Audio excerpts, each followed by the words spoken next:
안녕하세요 여러분. 기분 좋은 채널 책주다의 반려다육입니다. 네, 오늘 여러분께 보여드리는 영상은 다육이 커팅하거나 잎꽂이 채취하는 영상이 아니고요. 밭에 심어놨던 아이들 뿌리가 건강하게 내렸는지 확인도 하면서요. 그리고 조금 더 큰 포트에 옮겨 심고 이제 성장할 수 있도록 자리를 잡아주는 그런 영상인데요. 하나씩 하나씩 밭에서 뽑아보면서 뿌리를 확인하는 그런 재미가 정말 즐거웠답니다.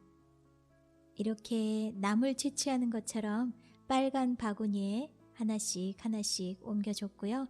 그리고 심는 장면까지 여러분 보시면서 이 창에 대해서 잠깐 제가 검색한 내용을 여러분께 들려드릴까 하는데요.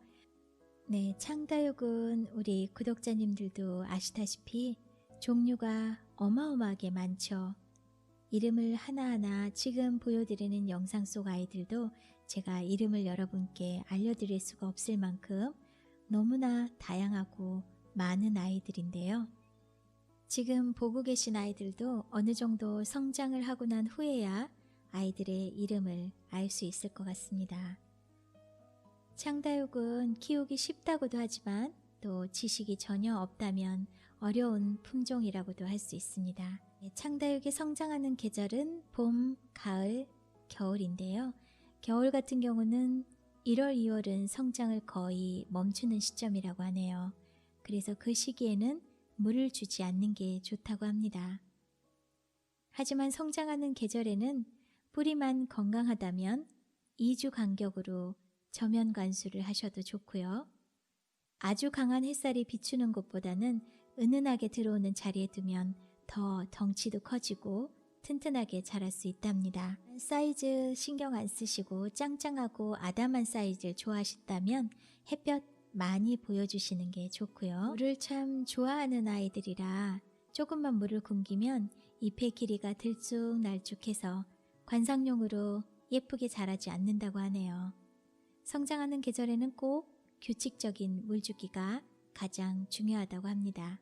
규칙적인 물주기 또한 뿌리가 건강할 때 도움이 되는 거지, 건강하지 못한 뿌리를 가지고 있을 때는요, 물을 자주 주게 되면 무름병이 걸릴 가능성이 높아진다고 하네요. 그리고 제가 이 자료를 검색하면서 알게 됐는데요. 어쩐지 고수님께서 아이들이 제법 컸는데 그냥 쑥 뽑아서 뿌리를 잘라서 새로 뿌리를 내리더라고요. 그걸 보면서 왜 저렇게 하실까 했는데 그것도 아이를 건강하게 키우는 비결이더라고요.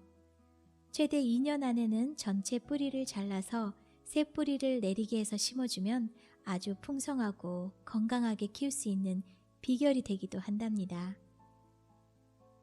제가 다육이, 창다육이를 커팅을 하고 그리고 잎꽂이를 채취할 때 여러분들 그러셨죠? 왜 저렇게 잔인한 행동을 할까 하셨죠? 저도 예전에 다육이를 처음 시작하면서 동영상을 볼 때 아주 커다란 창다육을 커팅하는 장면을 봤어요. 너무 잔인하다. 저도 그렇게 생각을 했거든요. 그랬는데 어쨌든 이 아이 자구 번식도 하고 또 어떤 생리를 가진 아이들인지 궁금하기도 하고요. 그리고 직접 경험을 하면서 이 아이들에 대한 특성도 알게 되고, 그래서 책주다도 커팅도 하고 그리고 잎꽂이도 시도를 해보는 겁니다. 네, 처음 키우는 분들은 뿌리를 자르면 죽을까 걱정을 하고요. 그리고 또 오랜 시간 동안 만든 뿌리를 자르는 게 아깝다는 생각만 하시고 그대로 그냥 흙만 갈아주는 경우가 많은데요. 하지만 그렇게 잘 키워도 어느 순간 하엽이지면서 사이즈가 줄어든다네요. 그러니까 2년 정도 키운 아이들 전체 뿌리를 잘라서 새 뿌리를 내린 다음에 심어주면 더 건강하다는 얘기를 하시나 봅니다. 창다육의 번식은 잎꽂이 그리고 적심 또는 자구 번식을 통해서 이루어지는데요. 대부분은 자구 번식으로 키우거나 적심을 통해서 번식을 가장 많이 하고 있습니다. 국민 다육이와 달리 창다육은 입꼬지가 굉장히 성장이 더디기 때문에 정말 성격 급하신 분들은 추천하고 싶지 않습니다. 재미를 느끼고 싶다면 저처럼 도전해 보는 것도 좋을 듯 싶고요.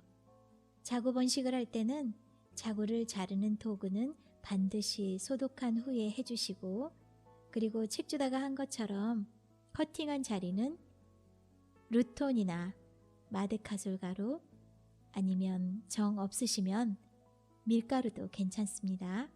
밀가루도 상처 부위에 세균이 침투하지 않을 만큼만 뿌려줘도 충분히 뿌리 내리는데 지장이 없다는 저의 경험담입니다. 네, 그리고 창다육을 화려한 색으로 물을 들이려면 강한 햇살이 좋긴 한데요. 계절적으로는 11월부터 그 다음 2월까지가 가장 아이들이 이뻐지는 때라고 합니다. 이 시기에 햇살을 많이 보여주면 정말 고운 색을 볼 수 있는데요. 혹시 분갈이를 하셨다면 그렇게 예쁘게 단풍 든 색감은 보기 힘들 수 있다고 하네요. 왜냐하면 성장을 하는데 더 신경을 쓰기 때문에 예쁜 색을 내주지 않는다고 하네요. 그리고 병충해는 깍지벌레가 창다육에도 종종 생기는데요. 특히 꽃대가 피는 시기에 집중적으로 병충해가 생긴다고 해요. 깍지벌레가. 이때는 물을 주면서 꼭 확인을 해보는 습관을 기르셔야 예쁜 창다육을 키울 수 있으십니다.